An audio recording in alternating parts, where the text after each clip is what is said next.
All right, so welcome everybody to Alpha Kappa Psi's webinar, Leveraging LinkedIn and Building a Digital Presence. I'm Mackenzie Lauka, and I serve AK Psi as the Associate Director of Education. I'll be moderating the webcast today. So before we dive into the content, just a few housekeeping details. All participants were started with their microphones muted, and if we could ask you guys to keep yourselves muted during the presentation so we can hear their speakers. And your videos have been turned off, but if you'd like to turn those on so you can see each other and the presenters can see you, that is up to you. We do have the chat feature available, so you can interact with other attendees and the presenter during the presentation. When you post, it's going to share your name, but also consider mentioning your chapter or your university as well. And at the end of the presentation, if we have time, we'll have some Q&A, which you can submit via the chat feature, or at that point, you'll be able to unmute yourself and ask a question verbally. So for today's program, we do have Jerry Lee and Jonathan Javier of One Salting. And at this point, I'll go ahead and turn it over to the two of them. Cool. Awesome. Thanks for having us again. I really do appreciate it. Where are you guys from? I know there's 7 of you, but where are you guys from? If you guys don't mind me asking. Go ahead and put in the chat. Yeah, Derek's from UCR. We were chatting here earlier. Oh, from UCR? Oh, That's cool. right. Oh, awesome. Cool. Okay. But yeah, thank you guys again, and we're looking forward to chatting with you guys. Quick introduction. So I'm Jonathan. So I actually graduated from UC Riverside, class of 2017. So when I was getting into my career, I didn't know exactly what I wanted to get into. And I still remember graduating from college and not knowing exactly what I was going to do in my career. But by utilizing LinkedIn, specifically with LinkedIn Message, I was actually able to land my first job at Snapchat. So I worked at Snapchat specifically in product ops, where I worked on all of the updates, right? And then after about a few months down the road, unfortunately, our team got outsourced when I was there for only 6 months. But by using LinkedIn again, specifically with content creation, I was actually able to land at Google. So I worked at Google specifically in strategy ops, sales strategy and operations for our ad side. And then started Wansulting in January 2019, which mission is to turn underdogs into winners. So helping those who come from non-target schools and non-traditional backgrounds, and then help them get into their dream careers. And then last but not least, I just transitioned into, last year I transitioned into Cisco to lead one of the strategy and operations teams there, where I lead one of the communities on the community side. But do you guys see all these different positions here? So for all of these positions, I actually never applied to any one of these. All I did was use LinkedIn. So today, we're going to teach you guys one of the strategies that we've utilized in order to get into these companies, and hopefully that you guys can too as well. Cool? Is everybody excited? Right? Hell yeah. Can I get a hell yeah? Hell yeah. Can I get a hell yeah? Okay, cool. Yeah. I need to see 6 hell yes. I'm just kidding. Cool. Awesome. And then and then Jerry and I have been doing a lot of these different workshops and speaking engagements. We've done over 78 so far in the past year and a half. Spoken to about 10 AK Psi chapters so far. So yeah, we're really honored to be here, and thank you guys again. I'll hand it off to Jerry. Cool. Thanks, guys. Hi, I'm Jerry. And again, please feel free to interact with us throughout the presentation by just chatting. Like, we are very extroverted people. And so if you guys give us energy and whatever, like, we're more than happy to give it 10 times back. And so feel free to engage with us however you want. So hi, guys. My name is Jerry. I'm currently a senior strategy and operations manager at Google. I see some faces here, so welcome, guys.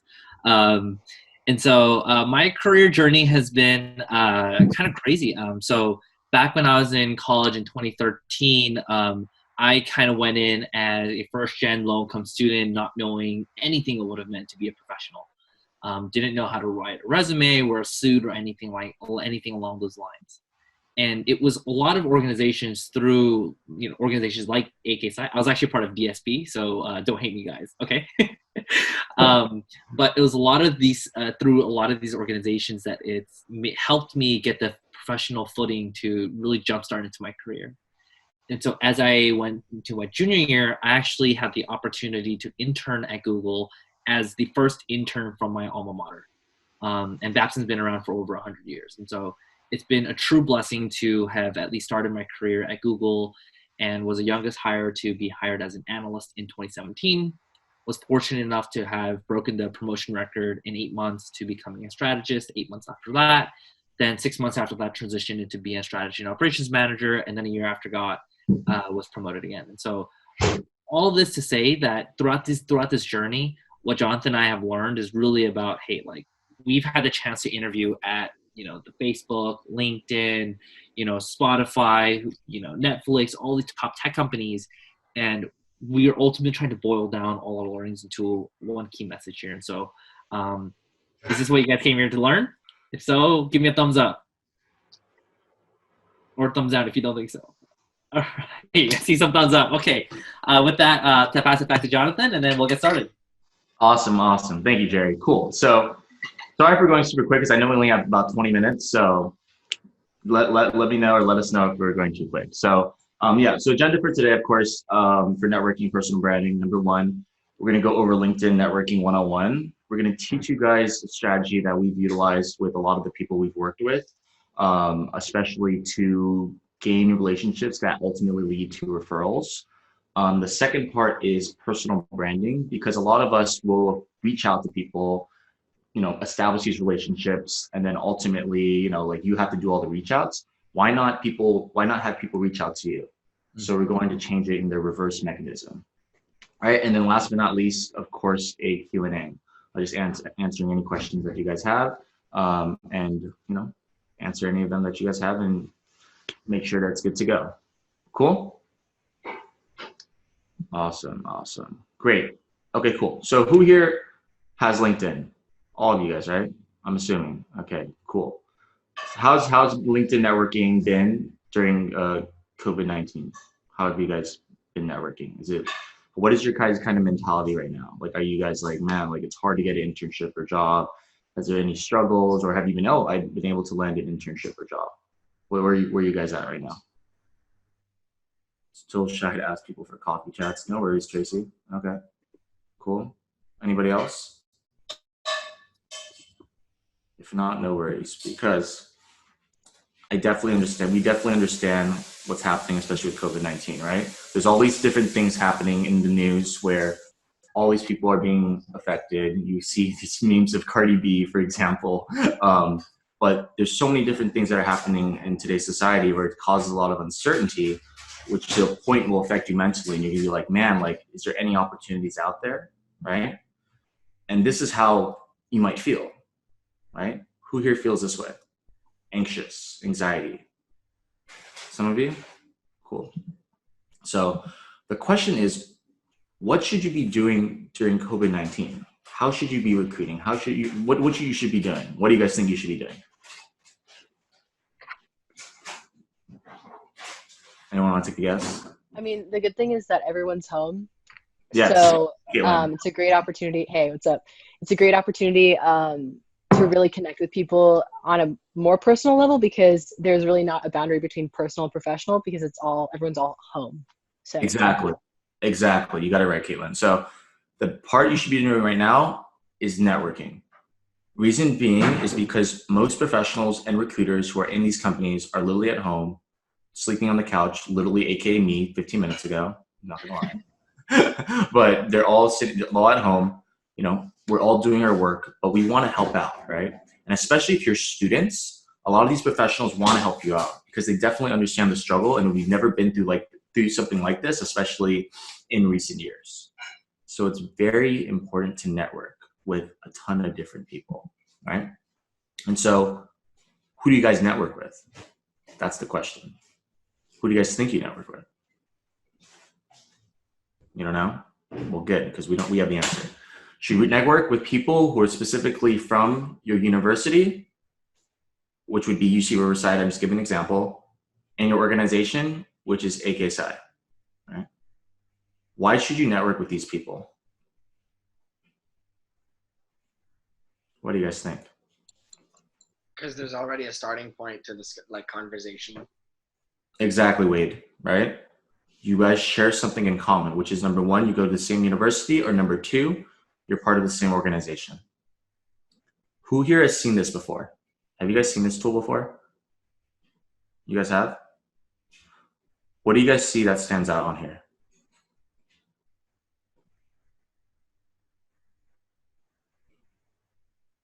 If you don't know, it's totally fine. You guys The don't see it? number of alumni, The number of alumni? Yeah. or like the people in the group. Cool. So if you actually see right here, do you see that people and alumni tool? Who here has utilized that? Caitlin, something, yeah. Caitlin, you've been to one of our workshops, so. All right. Yeah, Yeah. I sorry. remember. I'm just here to support. Yeah. Thank you, Caitlin. Katie, thank you. You see that people and alumni tool? You can find every single person, if you select it, you can find every single person who specifically graduated from UC Riverside or is a part of AK Psi in any company that you are interested in by using that tool. And you simply, all you have to do is search it, right? So check this out.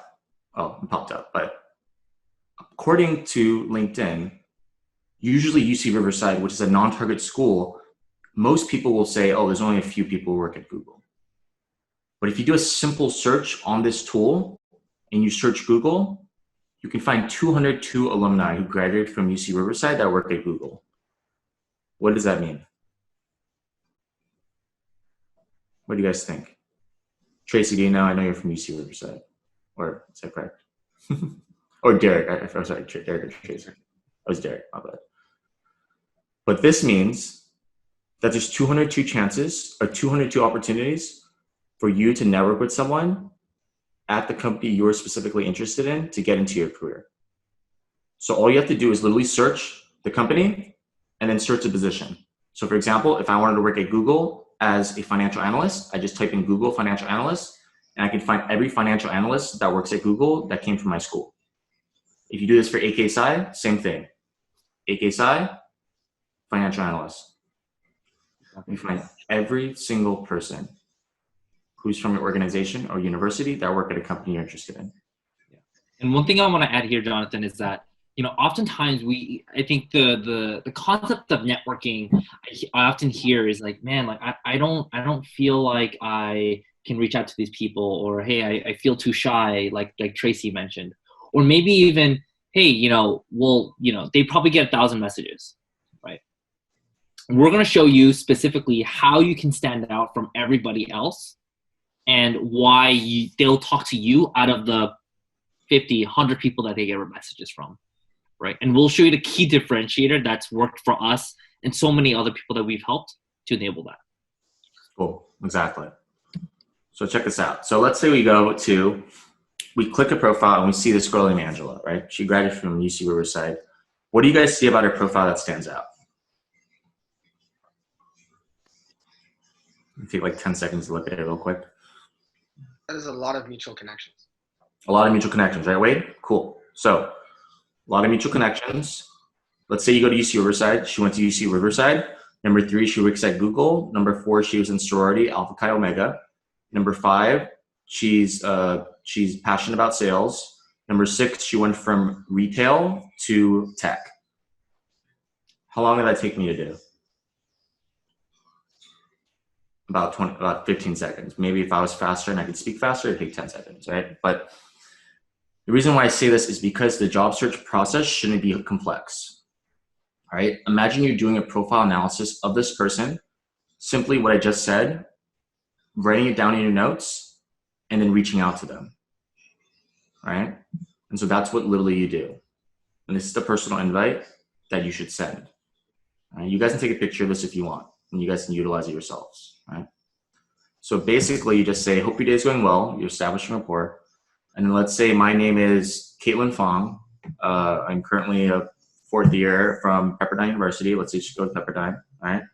I saw that you graduated from Pepperdine University and work at Google. It would be great to connect with you. The reason why you do this is because you introduce yourself, you show that you went to the same university or same organization, and you show that you did your research on the person. Why should you send a personalized invite like this? Why do you guys think?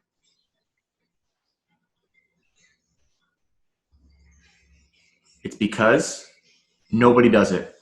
Literally nobody. Jerry and I collectively together, we have about, last time we checked, I think we have over 3,000 pending invites together. 3,000.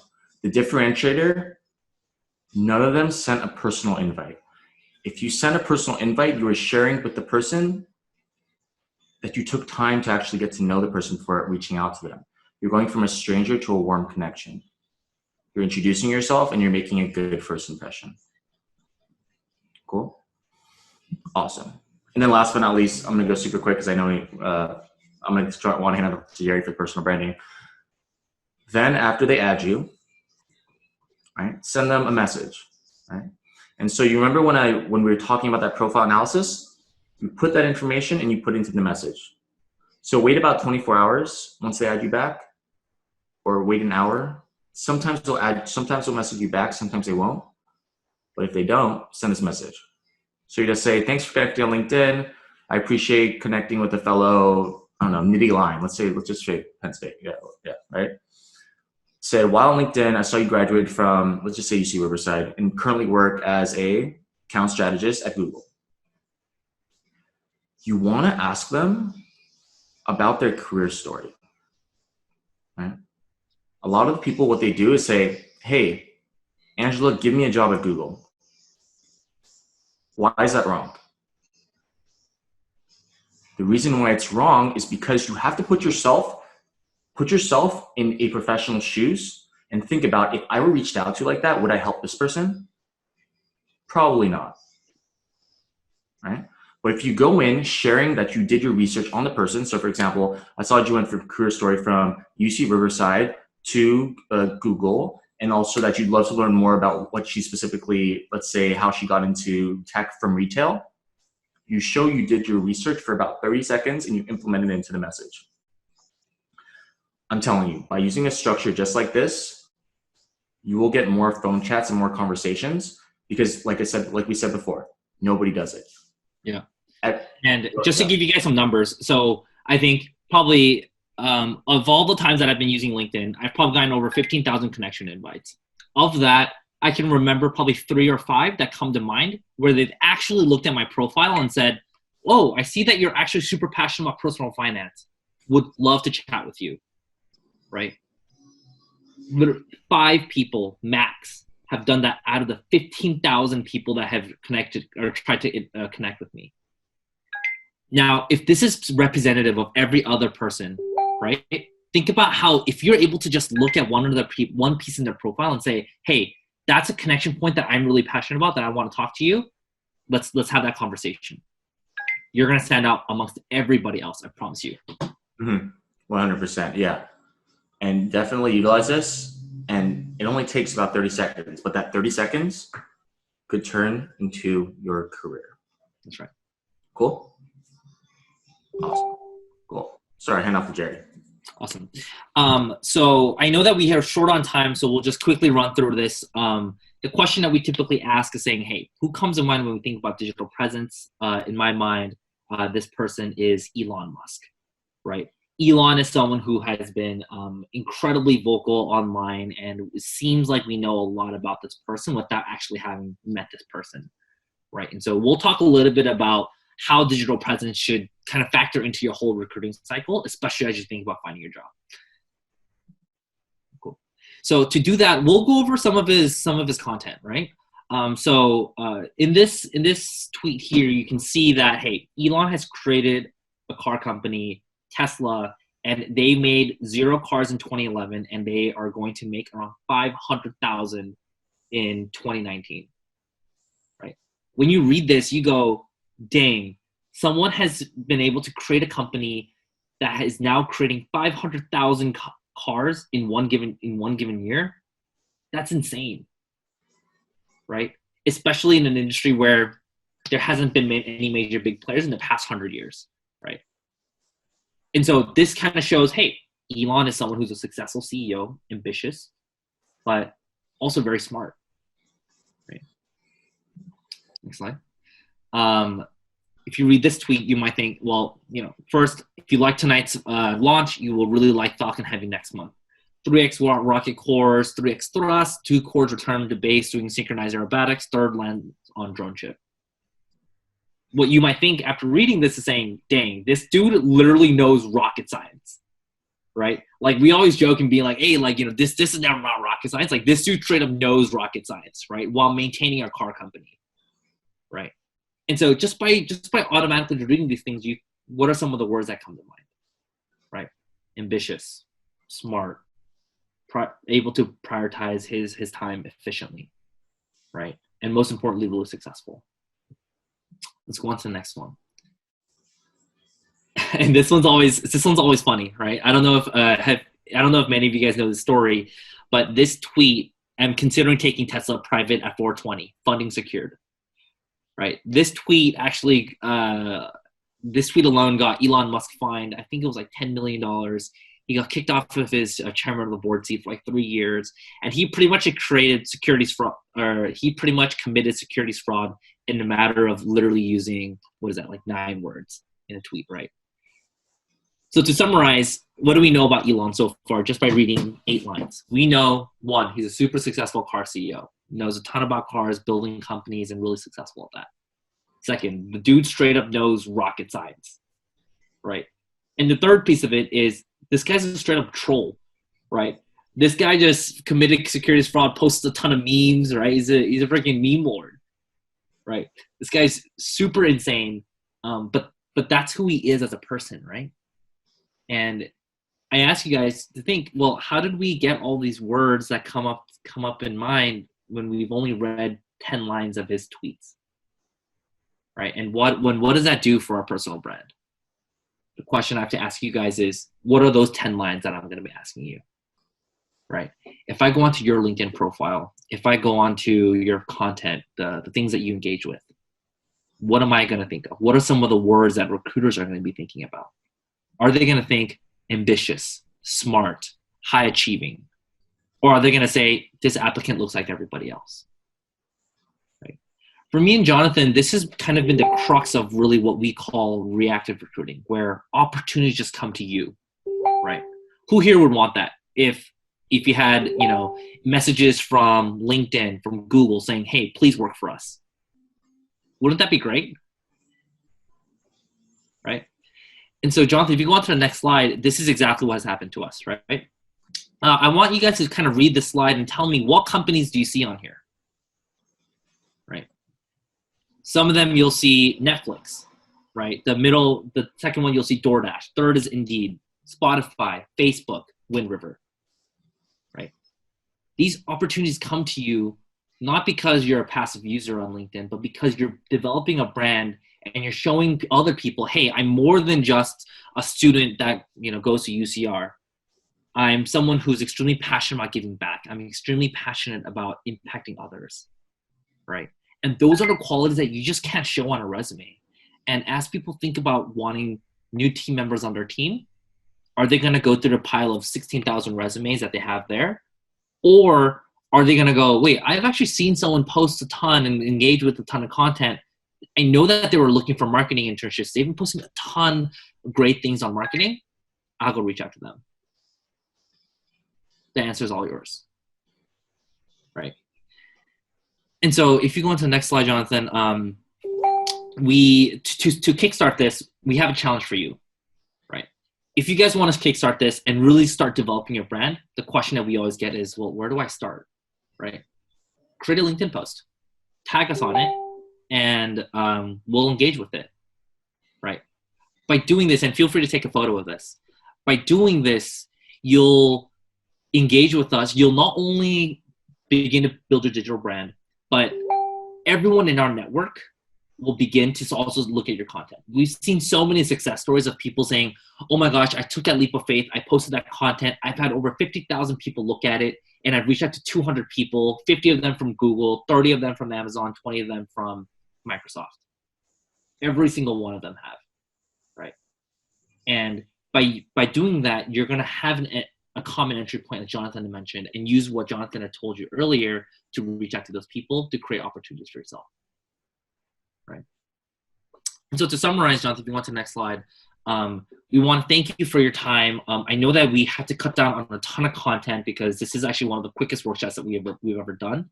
But if you guys are interested, We're hosting actually our first masterclass. The bit.ly link's actually wrong. It's Consulting MC instead of masterclass.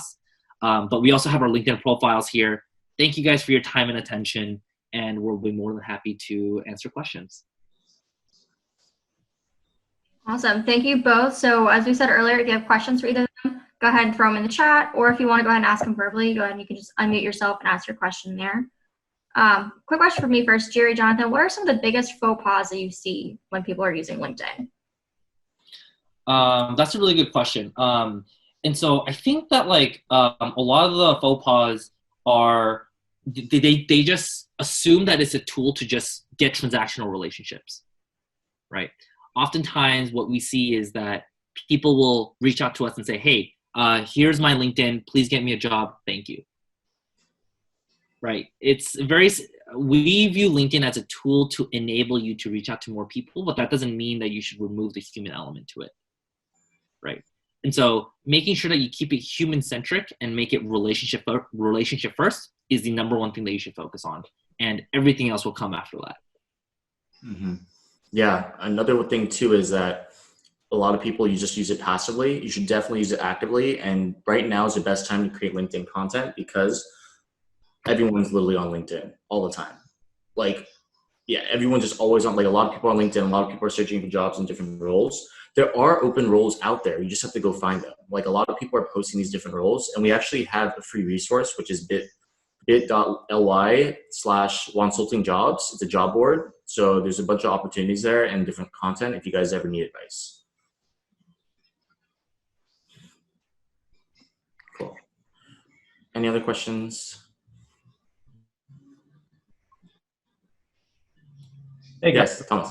Hey, appreciate you guys doing this. So just building out the profile, right? The LinkedIn profile. I've seen it where it's just a lot of words, and I've seen just job titles and stuff. Like, what is your take on building a profile that will attract attention, so that someone actually reads it or skims through it?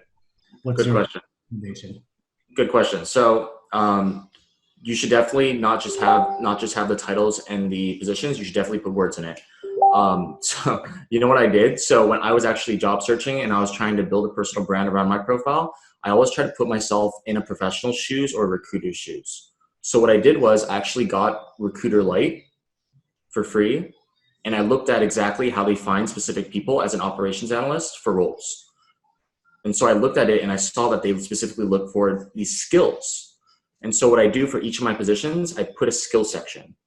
Reason being is because if a recruiter is looking for a candidate, they're going to look for those skills that are associated with it. So I put like SQL, Excel, financial analysis, etc. Definitely include a skill section and then also bullets as well. It could be very high level of what you did. And then last but not least, of course, include some media. Media is super important because a lot of people are visual learners. So definitely include that too as well. And then, yeah, for your about section, put what you're interested in, what you're currently doing right now, what you're interested in, and then also a contact like email or something like that. Mm-hmm.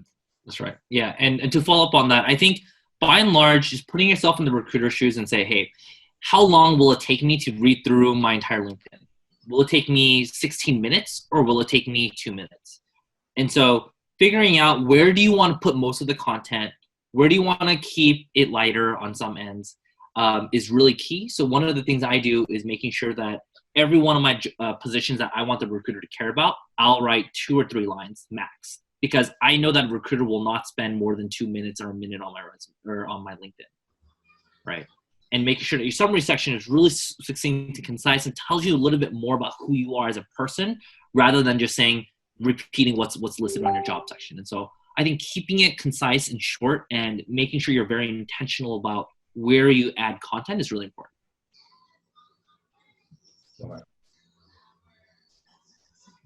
Thanks, Thomas. Anybody else?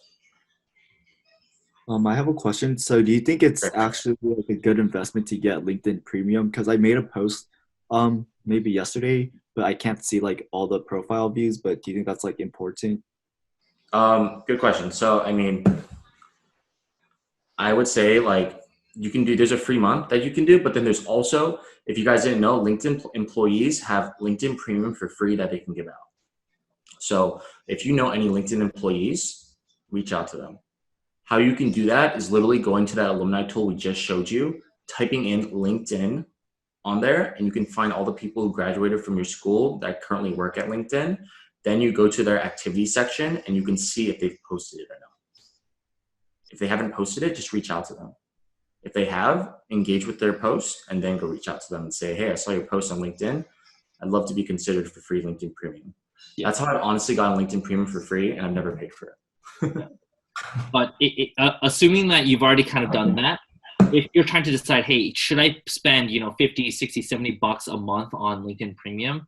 My general philosophy is that, like, we've been able to do a lot of what Jonathan and I have done through just using LinkedIn Free. And I think we've gotten ways to kind of, get LinkedIn Premium, but first figure out, like, hey, what exact value am I going to get out of LinkedIn Premium, and where's a blocker? Is it that you're searching so many people that you can't see more people and that's hindering you? If so, then consider it. But I wouldn't say that it's a requirement to start your job search. It helps, but it's not the end all be all. We have a question from Chimji who asks, what kind of content should you post on your LinkedIn? Should it generally be about developments in the field that you're focused on? That's a good question. So the way that Jonathan and I really think about it is making sure that it's something that you're passionate about, right? Because at the end of the day, if you're writing about something that because you're forcing yourself to, it's not going to sustain itself, and you want to sustain yourself through creating the content. And so for us, it's really around professional development, career advice for others. And so making sure that it's a topic that you really care about is something that's really important.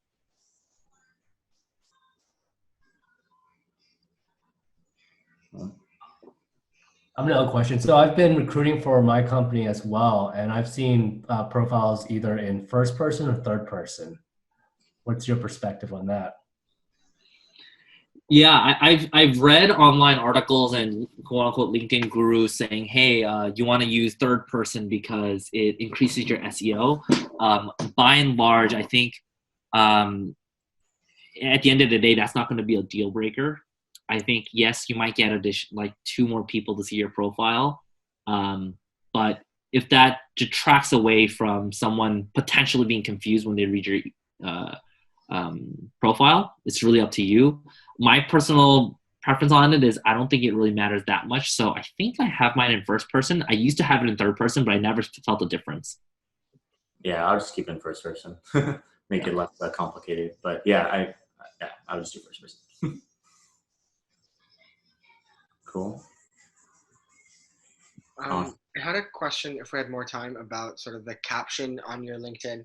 So a lot of people get really creative with this. Some people just put in sort of their current position. So like for yourselves, you guys have Senior Strategy and Operations Manager at Google.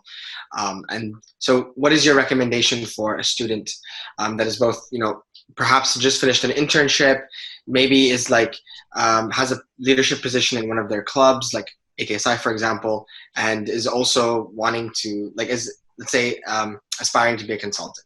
Would you focus more on the current positions they have, or the goal that they want to reach in that caption?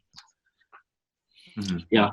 I think the general rule of thumb is you don't want to confuse people, right? I've seen students where they go VP of business development for this one thing, and then I look into their profile and it's a student organization, right? I think that's the least attractive thing that you want for a recruiter, because then the recruiter might have the same reaction and go, well, why did I just waste my time looking at this person's profile when this person's a student and I'm trying to hire for a very senior role, right? And so just making it clear and concise is probably the goal, whether you think it's, third-year student interested in strategy consulting, right? I don't think that'll hurt. But I think you should definitely stray away from trying to mislead people and thinking that you're a much higher position, because that can only hurt you. It can't help you. Mm-hmm. Yeah, you can also put, if you're interested in consulting, just put aspiring marketing consultant, something like that, so people know that you're interested in that particular field. But yeah, I mean, people can find out more about you in the about section regardless. So yeah, when I was a student, I would just say for example, I wanted to get into strategy, so I just put strategy and operations, for example, in the headline. Mm-hmm. Thanks. Yep, no problem. Cool. Anybody else? Or is that good? Was that good? Is that helpful? Yeah, was that helpful? Tracy gives a thumbs up. Awesome.